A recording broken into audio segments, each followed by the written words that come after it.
السلام علیکم ورحمۃ اللہ وبرکاتہ۔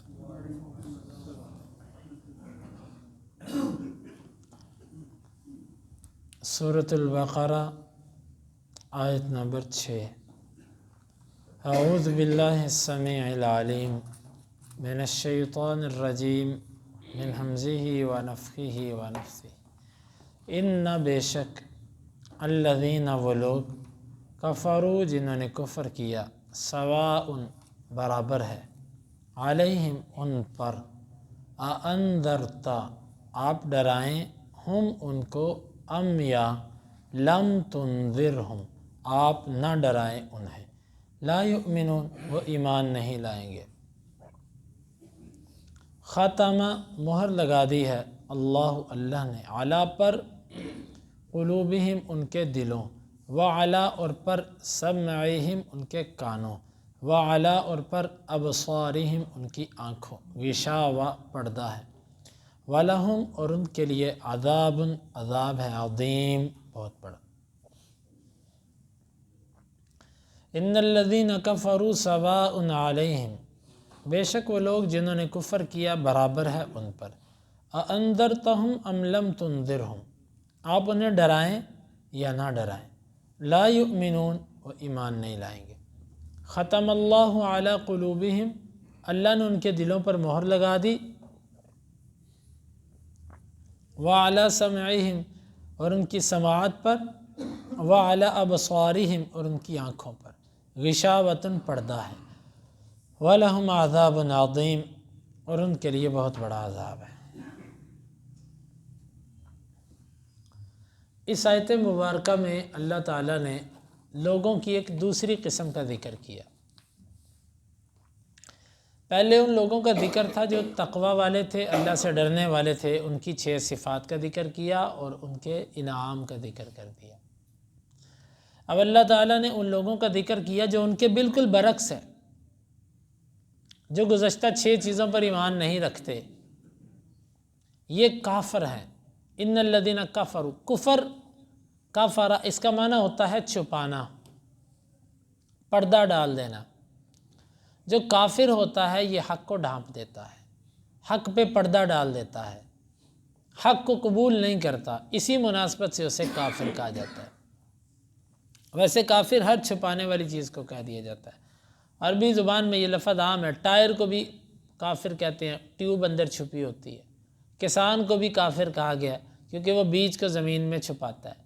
یہ اس معنی میں کافر نہیں ہے جو دائرہ اسلام سے خارج ہوتا ہے۔ کفر کا معنی ہوتا ہے الستر والتغطیہ، کسی چیز کو ڈھانپ دینا۔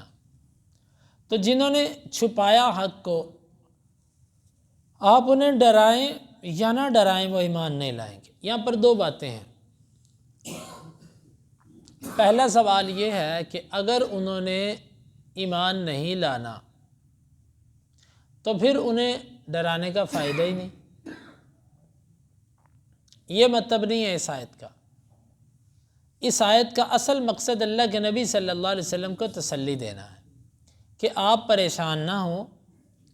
کچھ لوگ آپ کے دلائل سن کر، آپ کی باتیں سن کر ایمان نہیں لاتے، اس کی وجہ یہ نہیں ہے کہ آپ کے دلائل میں کمی ہے، یا اس کی وجہ یہ نہیں ہے کہ آپ کے بیان کرنے کا انداز کوئی مناسب نہیں، بلکہ اصل وجہ یہ ہے کہ کچھ لوگ ہوتے ہی اس سرکش مزاج کے ہیں کہ انہوں نے ایمان لانا ہی نہیں۔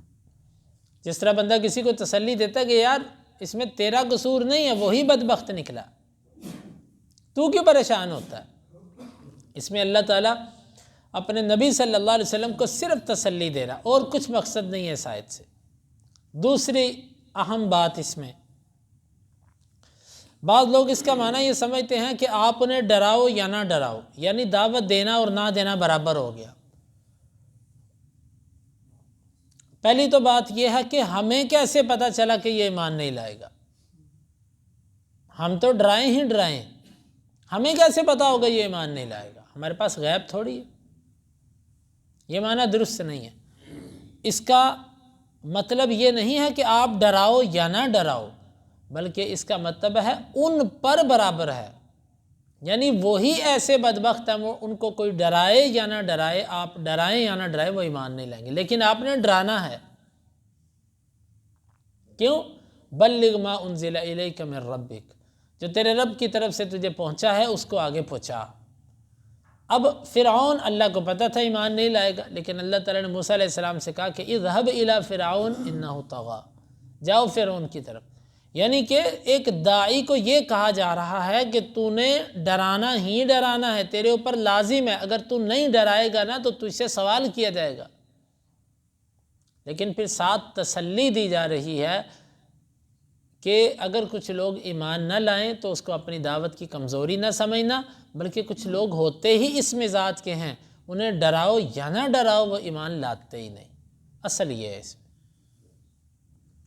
اور اس میں ایک تیسری بات اور اہم بات، کتنے ہی کافر ایسے جو مسلمان ہو گئے تو اللہ تعالیٰ تو کہتا ہے کہ جنہوں نے کفر کیا وہ ایمان نہیں لائیں گے، تو یہاں سے ہر کافر مراد نہیں ہے، بلکہ اس سے مراد وہ کافر ہیں کہ جو اللہ کے علم میں ہیں کہ یہ کبھی بھی ایمان نہیں لائیں گے، یہ وہ کافر مراد ہے۔ یا یوں کہہ لیجئے کہ حق واضح ہونے کے باوجود ضد اور عناد کی بنا پر ایمان نہ لانے والے جو ہے، اس سے وہ مراد ہے۔ یہ اس کا مطلب قطعاً نہیں ہے کہ جو بھی کافر ہے وہ کبھی مسلمان نہیں ہو سکتا، بلکہ اللہ کے نبی صلی اللہ علیہ وسلم کے زمانے میں بھی اس آیت کے اترنے کے بعد کتنے کافر مسلمان ہوئے، آج تک مسلمان ہوتے آ رہے ہیں۔ اس کا مطلب یہ ہے کہ وہ کافر کہ جو اللہ کے علم میں آ چکے ہیں کہ یہ ایمان نہیں لائیں گے، یہ ان کے بارے میں کہی جا رہی ہے، ہر کافر کے بارے میں یہ بات نہیں کہی جا رہی۔ جنہوں نے کفر کیا برابر ہے، آپ انہیں ڈرائیں یا نہ ڈرائیں وہ ایمان نہیں لائیں گے۔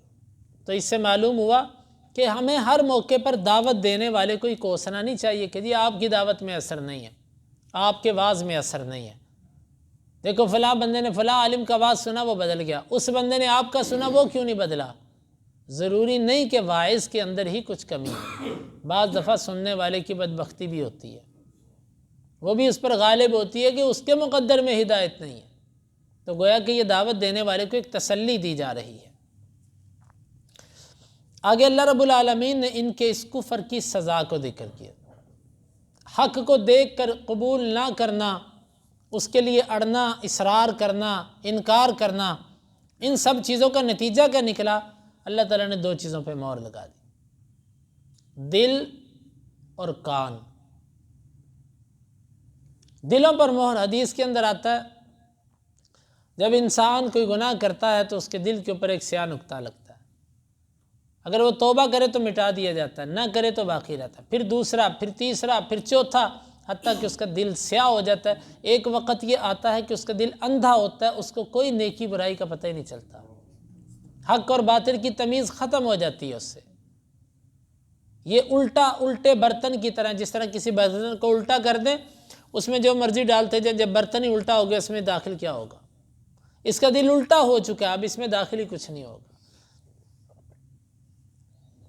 تو اللہ رب العالمین نے مہر لگا دی، یعنی دل میں اب ہدایت نہیں جا سکتی۔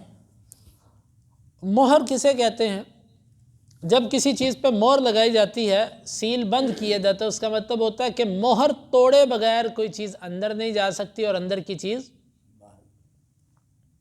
بس ان کے دلوں میں گمراہی ہے، اب مہر لگ گئی، گمراہی باہر نہیں نکل سکتی اور ہدایت اندر نہیں جا سکتی۔ اللہ نے مہر لگا دی ہے ان کے دلوں پر۔ اب یہاں پر سوال یہ ہے کہ اللہ تعالیٰ نے مہر لگائی، اللہ نے زبردستی ایسے کیا؟ اللہ رب العالمین نے ان کے دلوں پر جو مہر لگائی ہے یہ بھی سزا ہے جو ان کو کافی عرصے کے بعد ملی۔ اس جرم کی سزا ان کو دی گئی ہے کہ جو جرم یہ سال ہا سال سے کرتے آ رہے تھے۔ وہ کیا تھا؟ حق کو دیکھنا، اسے قبول نہ کرنا اور اس کے خلاف پراپیگنڈا کرنا۔ یہ اس جرم کی اللہ رب العالمین نے انہیں سزا دی۔ گویا کہ اب یہ اللہ کو قیامت کے دن یہ نہیں کہہ سکتے کہ اللہ تو نے تو میرے دل پر ہی مہر لگا دی تھی۔ اللہ کہے گا یہ جو مہر لگی تھی یہ بھی تیرے کفر کی وجہ سے لگی تھی، یعنی تیرا جرم پہلے ثابت ہو چکا تھا تو تجھے سزا بعد میں ملی ہے۔ اگر تو تجھے مہر پہلے لگی ہوتی اور تیرا جرم بعد میں ہوتا پھر تو بات تھی، لیکن جب کہ تیرا جرم وہ پہلے آیا اور سزا جو ہے وہ بعد میں ملی تو پھر اس میں کیا برا ہے؟ تو ہمیں بعض دفعہ کسی عمل کو کرنے کی توفیق نہیں ملتی، اس کی وجہ سابقہ گناہ ہوتے ہیں۔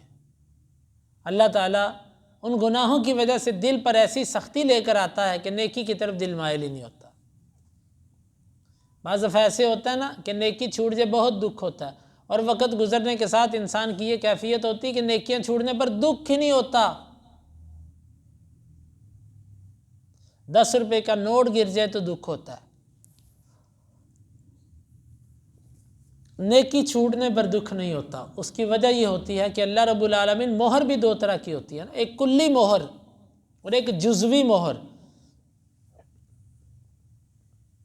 اللہ تعالیٰ بعض دفعہ گناہوں کی وجہ سے بھی دلوں پر مہر لگاتا ہے، اور ان کے کانوں پر بھی مہر۔ دیکھیں ایک دل ہے، یہ سوچنے کی جگہ ہے، اس پر مہر لگ گئی کیا سوچے گا؟ کان، یہاں سے بات اندر جاتی ہے، کانوں پر مہر لگ گئی کوئی بات اندر نہیں جا سکتی، اثر نہیں کرے گی بات۔ وَعَلَىٰ أَبْصَارِهِمْ غِشَاوَةٌ،